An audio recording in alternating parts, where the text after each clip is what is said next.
Well, another video on Bridge Road, and this time I'm trying to figure out how a driver managed to turn left into Yarretson Avenue and hit a cyclist in the cycleway. Or they turned into Yarretson Avenue and the cyclist ran into the car. I don't know, I wasn't there, I don't have the police report. Let's just have a look at the road and see what we can figure out. Now, I had no idea where the side street was. Here it is on the map. It's about halfway along the cycleway on the southern side. It's not a cross street, it is really just a short laneway that links Bridge Road and St John's Road, and you can only enter it from Bridge Road. Now, I was in the area on Tuesday the 20th, so I thought I'd have a look. So we start at the corner of Glebe Point Road heading west. You pull out to get around the island at the pedestrian crossing, and then you're climbing a low rise. I was wondering where Yarretson was. It's Polish, by the way, so I had to work out how to pronounce it. And it turned out to be a case of blink and you miss it. I certainly did. I was past it before I knew it was even there. I had to go back and do a U-turn to have a look at it.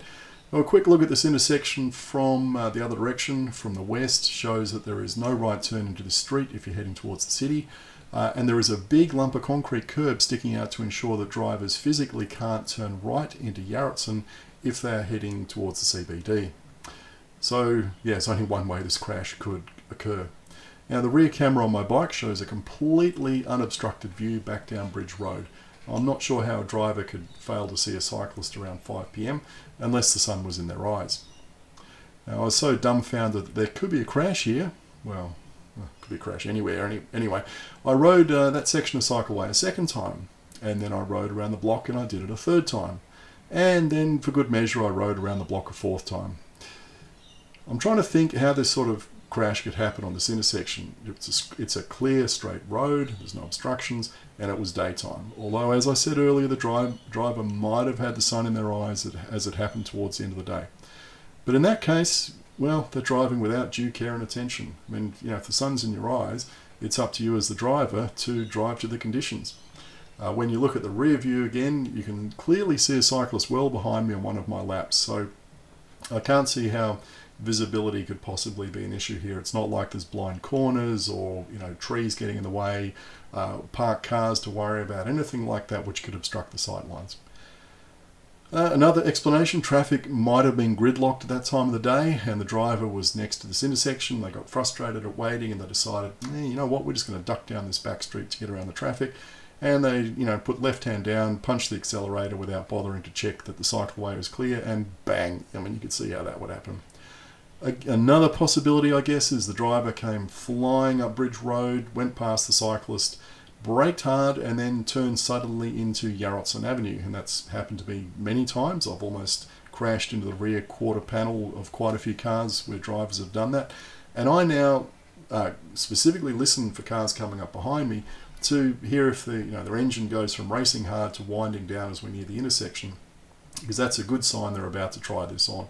They've got their foot down hard on the accelerator, they see the intersection coming up, foot off the accelerator so the engine noise drops, on the brakes, next thing you know, you've got this car going around the corner in front of you, almost on two wheels to get round before you. It's completely crazy behaviour, but it happens, and that's why I'll never ride with earphones in. But driver impatience is the problem here. They just won't wait for you to cross the intersection before turning. The alternative is they wait a few seconds for you to get across and then they turn behind you. It's not that hard. Now, I was also gobsmacked when I first rode into Yarretson Avenue because it's not an avenue, it's a laneway, and clearly it's used by residents to park their cars out the back. It's a narrow street and it deserves to have a very low speed limit, like 10 kilometres an hour. It's not a thoroughfare. I would have thought that the only people who would turn in here realistically would be residents who live, backing onto this street, and they park their cars here. But surely if you're a resident and you're parking your car in the street every day, you'd know by now there's a cycleway going past and you need to watch out for cyclists as you turn the corner. It's like, duh. Now, if it wasn't a resident, well, it could have been a rat runner. And we've all seen how rat runners race through back streets at speeds that are completely nuts. And whether that happened here or not, I don't know. But how else could this happen? Now, of course, the driver might have gone past the cyclist and they'd indicated correctly that they're turning left, and the cyclist just decided, well, stuff it, I'm going to ride up the left. They'll just have to wait for me, and they ignored the indicator. and they ran into the turning vehicle. Well, I mean, nobody's perfect, cyclists included. Cyclists do stupid stuff all the time as well. But I will note that in 10 minutes of filming, as I rode around the block, etc., and back up and down to the fish markets, 2 drivers turned left in front of me, neither dangerously. They're all, one was well in front and one was a long way in front. But I didn't see either of them using an indicator. Now, that's not to say they didn't. I'm just saying I didn't see it, and when I checked the camera footage, that didn't pick it up either. Now, one was quite distant, so, I mean, you got to just remember with the camera, it's not perfect. Your eyes do see things more clearly, particularly in certain light conditions. I might see an indicator and the camera doesn't, so this is not hard and fast. But like I said, I don't remember seeing either of them indicate. But failure to indicate is now so common, the police are having to run regular social media campaigns to remind drivers to indicate. So that might have happened as well. I think the main thing as cyclists that we need to take away from this is you need to be eternally vigilant. The cycleway is not a magic bullet. It's going to hopefully save you from getting hit from behind by a driver that's not paying attention, but unfortunately it's not going to save you from someone who turns left across in front of you where there's an opening in the cycleway, or turns right. Now let's go and have a look at some of the research on this. So firstly, a really common thing is what they call this look but fail to see, or a SMIDSy crash.